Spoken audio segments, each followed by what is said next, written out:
வழக்கம் போல அன்று காலை 6:30 மணிக்கு அன்றைய தினசரி நாளிதழ் பாலன் வீட்டின் காரை திண்ணையில் கிடந்தது. கிழக்கு பார்த்த பழைய ஓட்டு வீடு அது. திண்ணைக்கு கீழ் மண்வாசல் என்றுதான் சொல்ல வேண்டும். லேசான காலை நேர இளங்குளிர் காரணமாக சிலுசிலுவென குளிர்ச்சி தட்டி திண்ணைக்கு கீழ் வாசலில் மேற்கு நோக்கி இருந்த நாற்காலியில் அமர்ந்து அன்றைய நாளிதழை விரித்து படிக்க துவங்கினான் பாலன் என்றுதான் சொல்ல வேண்டும்.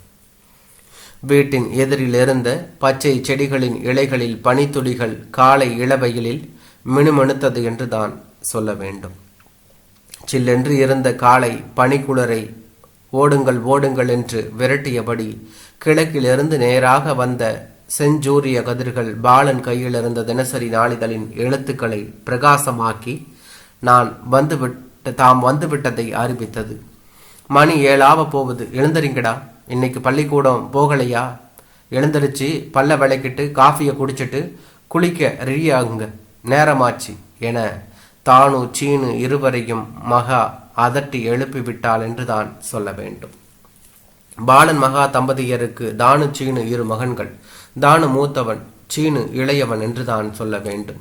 ஒரே பழைய போர்வையை போர்த்தி கொண்டு கயிற்று கட்டிலில் படுத்திருந்த தானு சீனு இருவரும் தூக்கம் தெளியாதவர்களாக அரை தூக்கத்துடன் இருமா எழுந்திருக்கிறோம்னு முனகியபடி பலவந்தமாக தூக்கத்தை விரட்டிவிட்டு எழுந்து வெளியே வந்தார்கள் என்றுதான் சொல்ல வேண்டும்.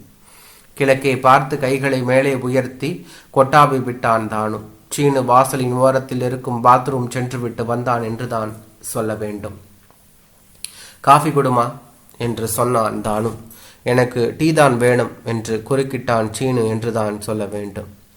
டீ காஃபி குடிக்கிறது இருக்கட்டும், 2 பேரும் முதல்ல பல்ல விளக்குங்க என இருவரையும் அம்மாவுக்கே உரிய பாசம் கலந்த கண்டிப்புடன் கூறிய மகா, காலையில் எழுந்திரிச்ச உடனே முதல்ல பல்ல விளக்கணும்னு உங்க வாத்தியார் சொல்லி தரலையா? அன்பு கலந்த கோபத்துடன் தம் பொறுப்பை மறந்து வாத்தியார் பக்கம் அதை திருப்பி விட்டார் என்றுதான் சொல்ல வேண்டும். பல்ல விளக்கிறதுக்கு எல்லாமா வாத்தியார் டீச்சரு சொல்லுவாங்க? இவங்க என்ன சின்ன குழந்தைகளா? நம்ம வேலைகளை நாம செஞ்சுக்காம வாத்தியார சொல்லி தப்பிக்கிறது சரியில்லை. பெற்றோர் பொறுப்பை மற்றவர் மேல் தள்ளிவிட வேண்டாமென சமையல் கட்டில் இருந்த மகாவை பார்த்து பாலன் சொன்னான் என்றுதான் சொல்ல வேண்டும்.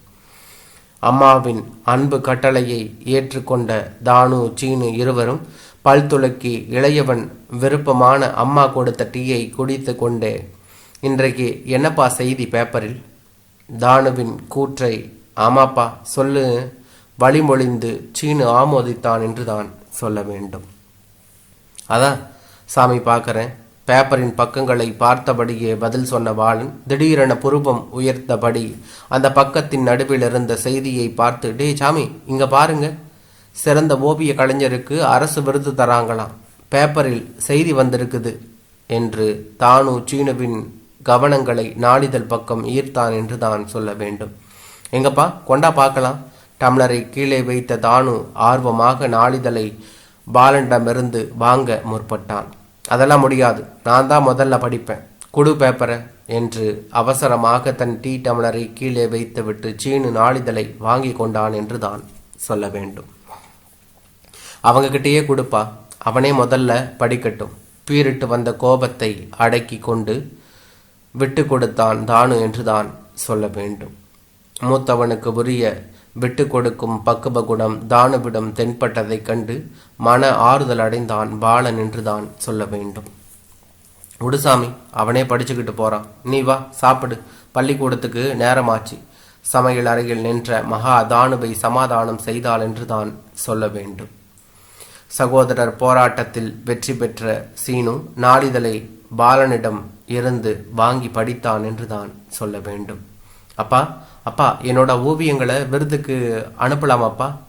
ஆர்வமாக நாளிதழ் செய்தியை படித்த சீனு செல்லமாக தன் விருப்பத்தை பாலனிடம் கூறினான் என்றுதான் சொல்ல வேண்டும். ஆமாப்பா சீனு, ஓவியத்தை விருதுக்கு அனுப்புவோம். தானுவும் சகோதர பாசத்தை பொழிந்தான் என்றுதான் சொல்ல வேண்டும்.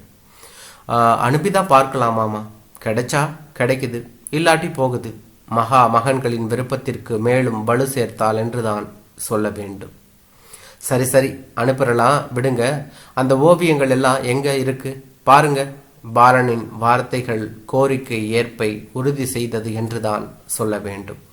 பீரோவில் இருக்குதுப்பா, எடுத்துட்டு வரேன்.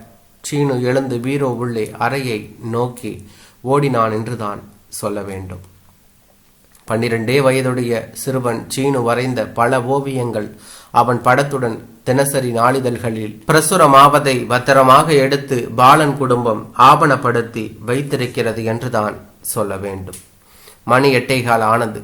சூரியனின் செங்கதிர்கள் மஞ்சளாக பிரகாசிக்க துவங்கி செடிகளின் இலைகளில் இருந்த பனித்துளிகளை விளங்கிவிட்டு பாலன் வீட்டு மண் வாசலின் ஈரத்தை உணர்த்தி நாற்காலியின் குளிர்ச்சியை போக்கி வெதுவெதுப்பாக்கியது என்றுதான் சொல்ல வேண்டும். சாப்பாடு ரெடி, வாங்க சாப்பிடலாம். சமையல் தயாரான செய்தியை மகா மூவருக்கும் தெரிவித்தார். தானு, சீனு, பாலன் மூவரும் குளித்து சாப்பிட்டார்கள். மகன்கள் பள்ளிக்கு புறப்பட பாலன் தன் பணிக்கு திரும்பினான் என்றுதான் சொல்ல வேண்டும். அன்று பிற்பகல் 12 மணி இருக்கும். தன் வகுப்பறையில் அமர்ந்திருந்த சீனுவை சக மாணவன், சீனு உன்னை சார் கூப்பிடுறார் வா என்று அழைக்க வகுப்பாசிரியரின் அழைப்பை ஏற்று தலைமை ஆசிரியர் அறைக்கு சென்றான் சீனு என்றுதான் சொல்ல வேண்டும். தலைமை ஆசிரியர் அறையில் வகுப்பாசிரியர் மற்றும் அவன் பள்ளியின் 2 பெண் ஆசிரியர்களுடன் பாலனும் நின்றிருந்தான் என்றுதான் சொல்ல வேண்டும். உன் ஓவியங்களை விருதுக்கு அனுப்ப அப்பா விண்ணப்பம் எழுதி வந்து உள்ளார், சைன் பண்ணு, வகுப்பாசிரியர் சீனுவிடம் கூறினார் என்றுதான் சொல்ல வேண்டும். நிச்சயம் விருது கிடைக்கும், நம்பிக்கையுடன் கையெழுத்து போடு சீனு. 2 பெண் ஆசிரியைகளும் சீனுவை ஊக்கப்படுத்தினார்கள் என்றுதான் சொல்ல வேண்டும். முன்னதாக சீனுவின் அனைத்து ஓவியங்களின் வண்ண நகல்கள் மற்றும் சுய ஆவணங்கள் வெற்றி சான்றிதழ்களின் நகல்கள் இணைக்கப்பட்ட விருதுக்கான வேண்டுகோள் விண்ணப்பத்தில் தலைமை ஆசிரியரின் சான்றொப்பம் பெற்று தயாராக வைத்திருந்தான் பாலன் என்றுதான் சொல்ல வேண்டும். விண்ணப்பத்தில் கையெழுத்து போட்டுவிட்டு தனது விருப்பத்தை அன்றே நிறைவேற்றிய அப்பாவை பிடித்து முகம் பதிக்க மனம் துடித்தாலும் அது பள்ளியறை என்பதாலும் ஆசிரியர்கள் நிற்பதாலும் பாசத்தை கட்டுப்படுத்தி கொண்டு அப்பா முகத்தை பார்த்தவாறே வகுப்பறையை நோக்கி நடந்தான் சீனு என்றுதான் சொல்ல வேண்டும்.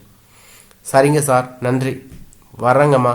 ஆசிரியர் பெருமக்களின் அன்புடன் விடைபெற்று தபால் ஆபீஸை நோக்கி புறப்பட்டான் பாலன் என்றான்.